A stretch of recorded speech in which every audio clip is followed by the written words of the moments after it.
It's called the Scourge, and no droid is safe from its corruption. As the Scourge spreads from one droid to the next, both Rebel Alliance and the Empire face uprisings, chaos, and terror as their closest companions turn against them. With every passing moment, the infection learns more and grows stronger, but its goal is limited to dominating mechanical intelligence? No! We are talking Star Wars Dark Droids, issues 1 through 5 today. I am Vactor. I'm here with two outstanding gentlemen. First up, the Star Trek genius, Shaw. How you doing, Shaw? How's it going, everybody? How's it going? Good to be here. Good to be here. And we have Purple Friday, Weaver State's own Tim Costello. How are you doing, Tim? Oh, great, Vector. Great. I'm doing wonderful.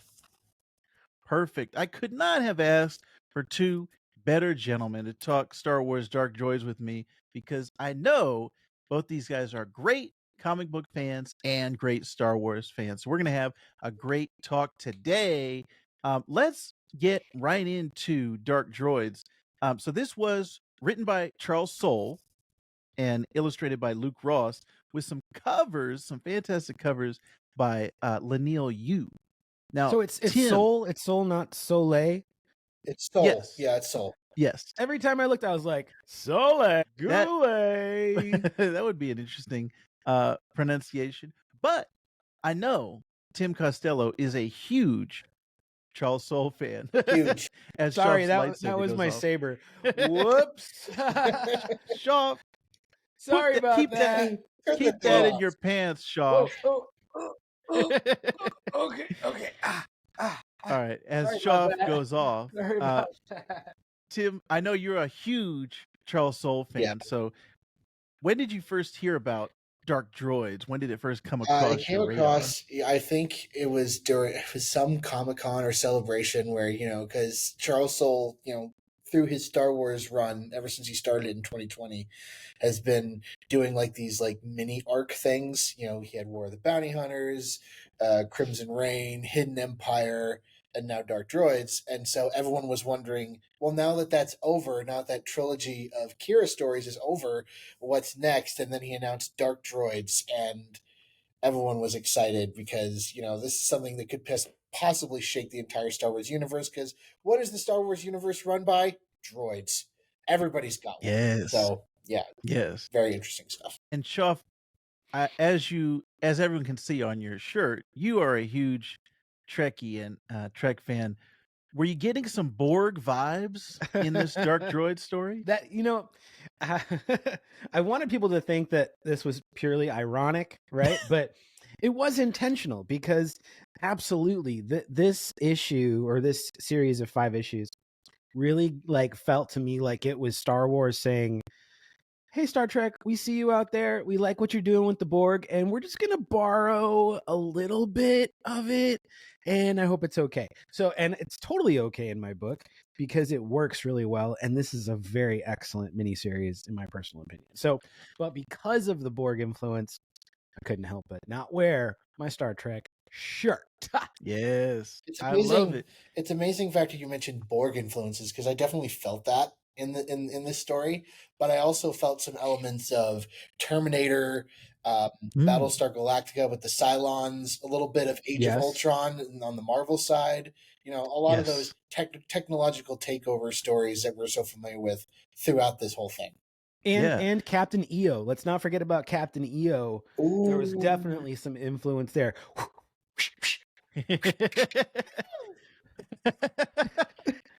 That is Shaw, everybody. That is the mind of a Shaw, and I love it, and I can't wait for more.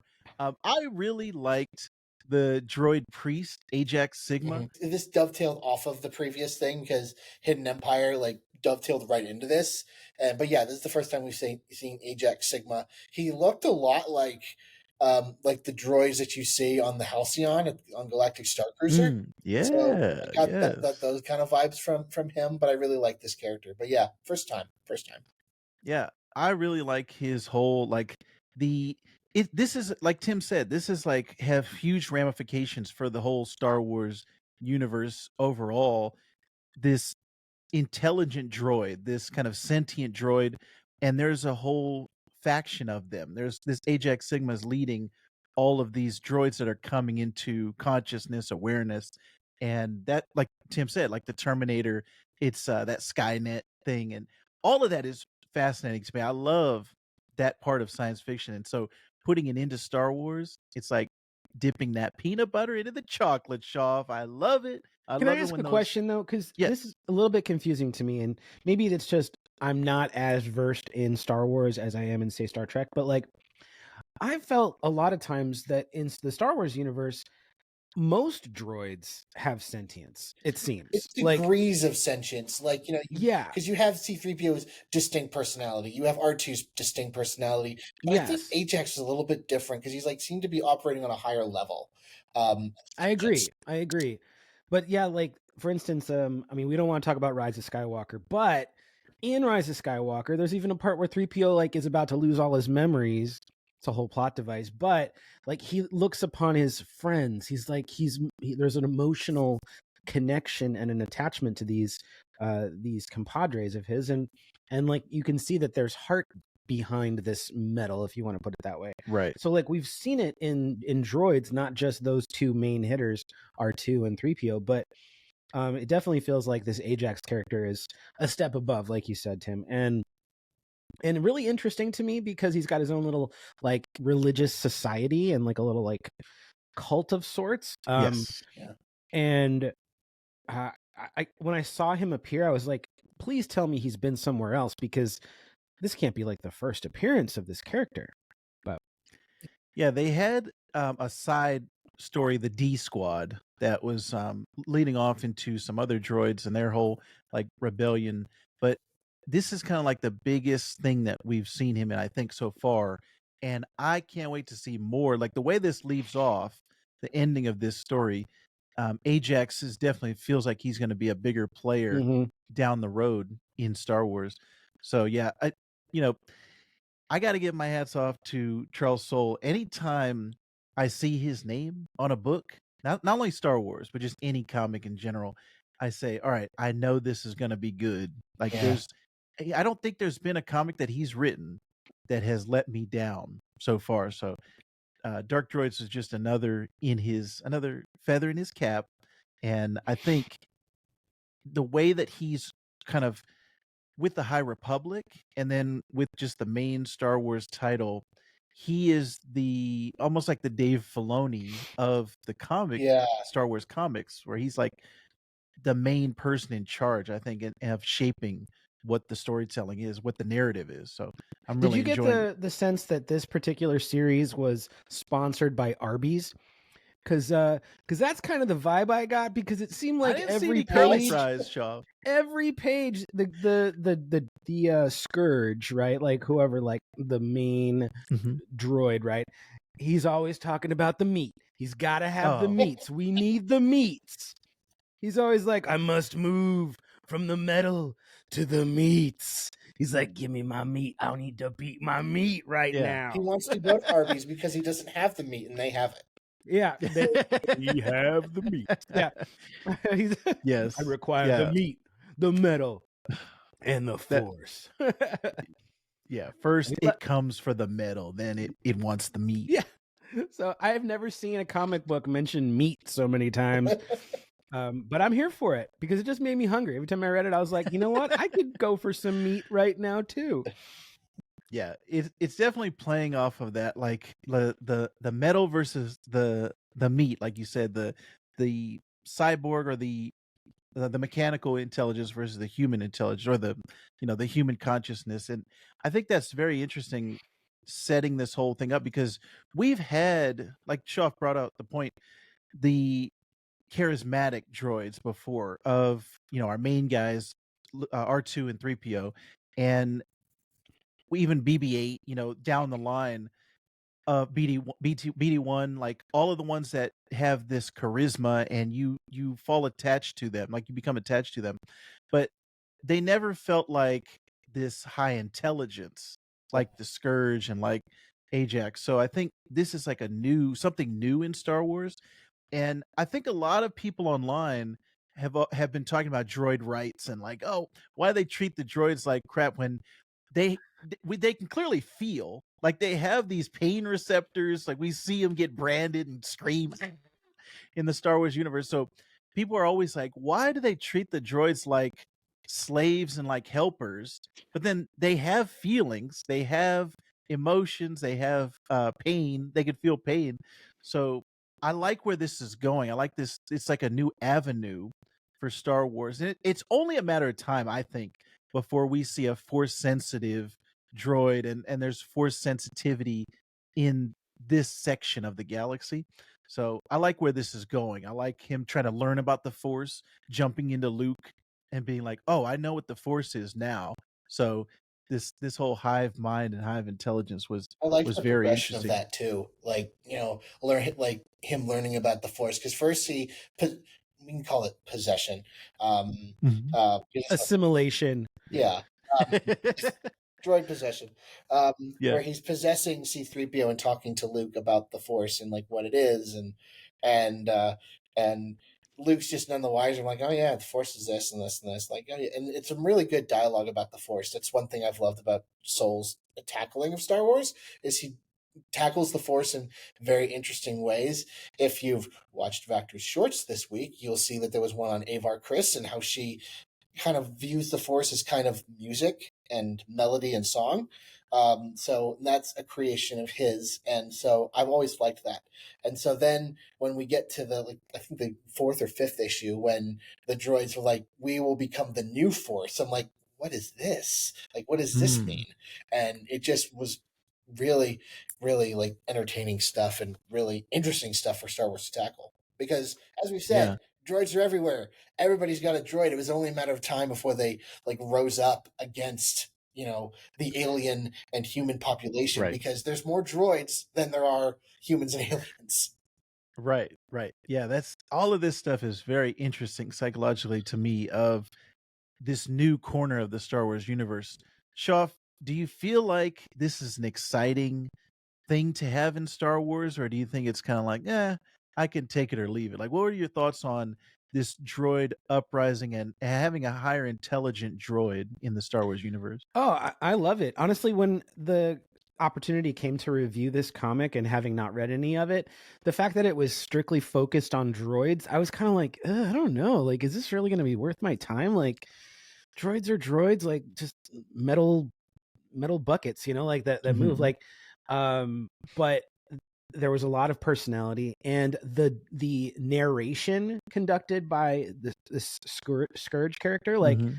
really really fascinating, getting in the mindset of this creature that craves to be sort of like within everything, to be everything, um and that insatiable appetite for it. And uh I loved getting in that perspective, because it's one thing to be like, to see a villain, to see the bad guy of the arc, but you don't really understand the motivations. And I felt like he was a sympathetic character in that regard, especially in like the later issues, when you see that his consciousness has sort of been compartmentalized into various droids in sort of like a inner circle, if you will. And that was really really interesting to see, those aspects of his personality fragmented so that he could interact with them. Because imagine what that would be like for us if we could get into our own brains and sort of unpack all that stuff that's sort of uh, overlapping and leaning on each other. Like, it was such a great way to, and a very effortless approach in how he wrote it, to just make it something that we could see happen in front of us. I loved it. Yeah, like Tim said, very Ultron-esque, like the formation and Yeah. going into their own bodies and things like that, very Ultron-esque, and I like that too.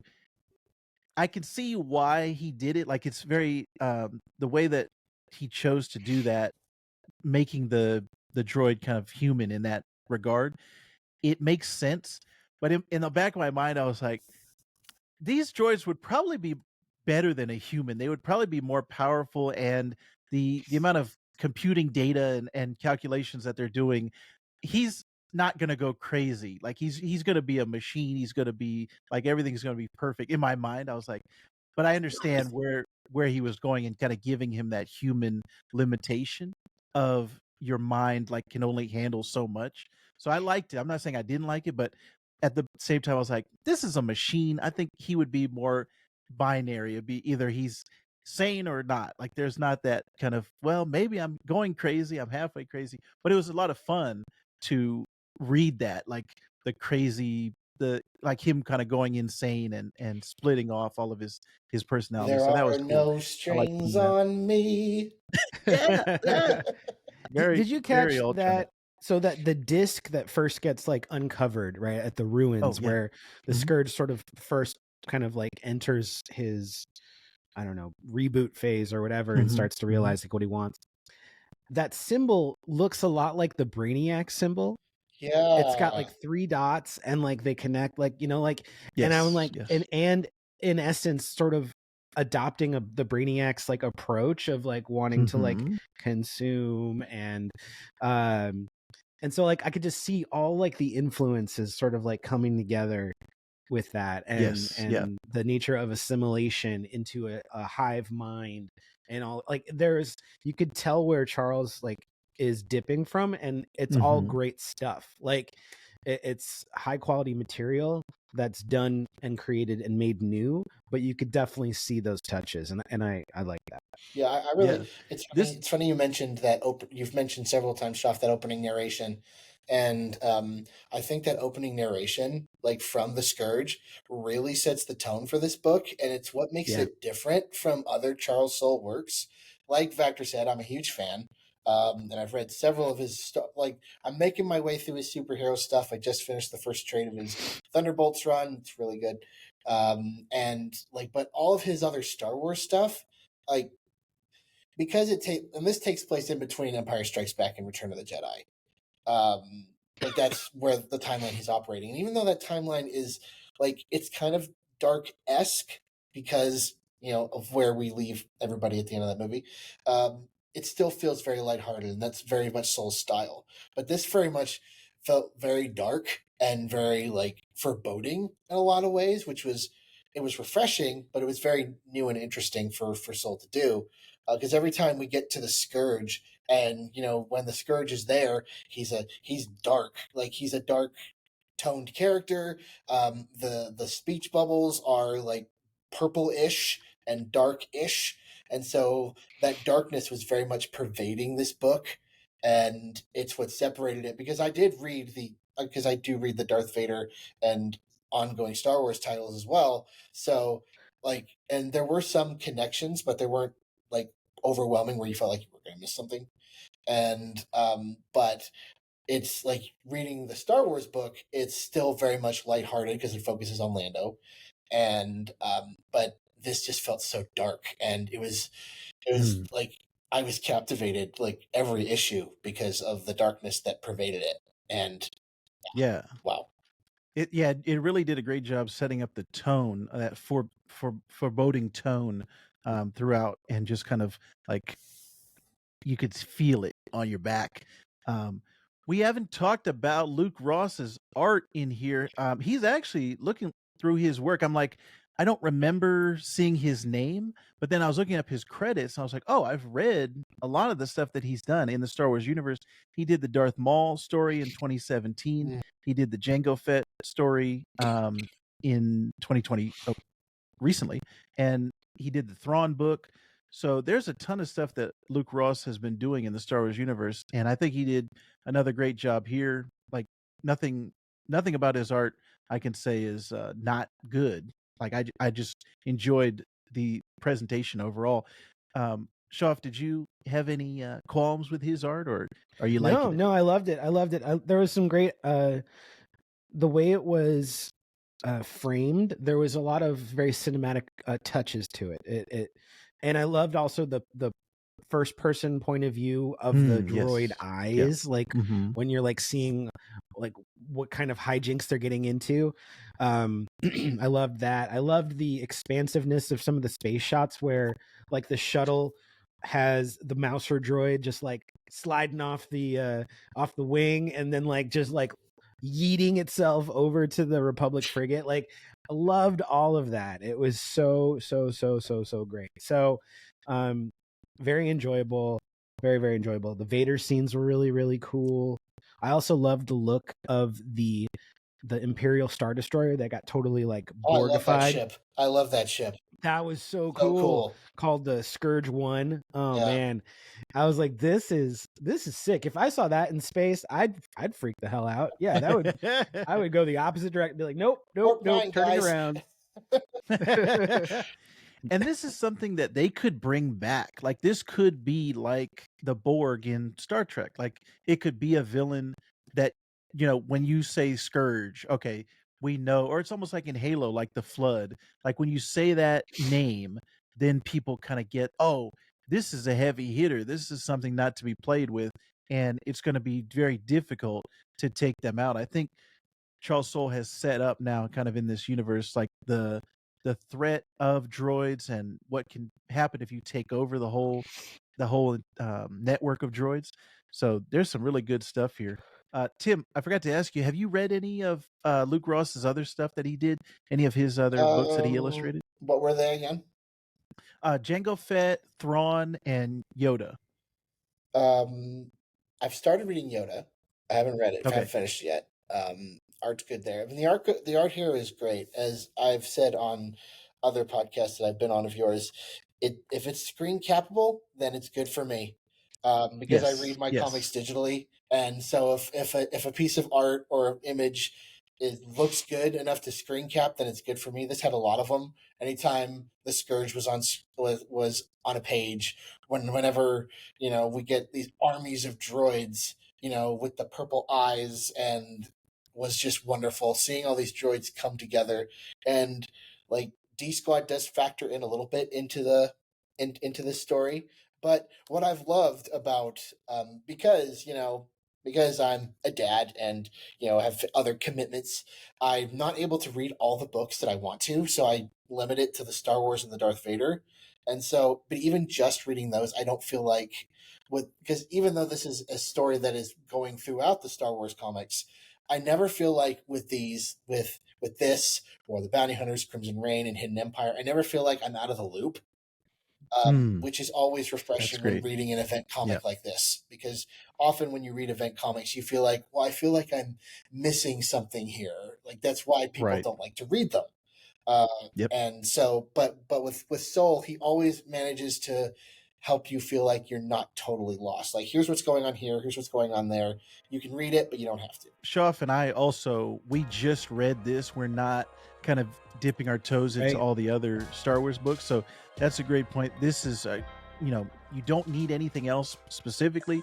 If you do read those other books, it's like you get a little background and filling in some of the universe. But just sticking with Dark Droids, we didn't have any issues. It was a clear told story. And I think that is very important because that's actually a really big problem, I think, right now with mainstream comics in general, Marvel, DC, Image, getting new readers to come in and getting people to kind of stick around and not feel like it's that the stigma of going into the comic book shop and it's a bunch of sweaty nerd guys and the comic book guy from The Simpsons, and it's like you can't get into it because droid ever. You haven't read 40 years of backstory. Okay, get out. You don't belong here. Like, it can be very intimidating to get into comics, and I see a lot with new readers, Gen Z in particular,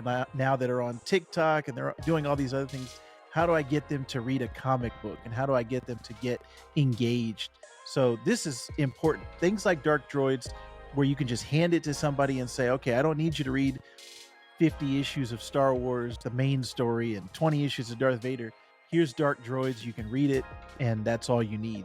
So we need more like this, more of this stuff to come out from Charles Soule. So I think everyone here gives Dark Droids a thumbs up. This is a very good book. I think everyone who is listening to this or watching this, if you're on YouTube, will have a great time with Star Wars Dark Droids. I'd like to thank my panel here, two outstanding gentlemen. They are the chef's kiss of comic book reviewers, Shaw and Tim Costello. Thank you, boys, for joining me. So I think we all can say that this comic really cooks. Yeah. Yeah. Fire.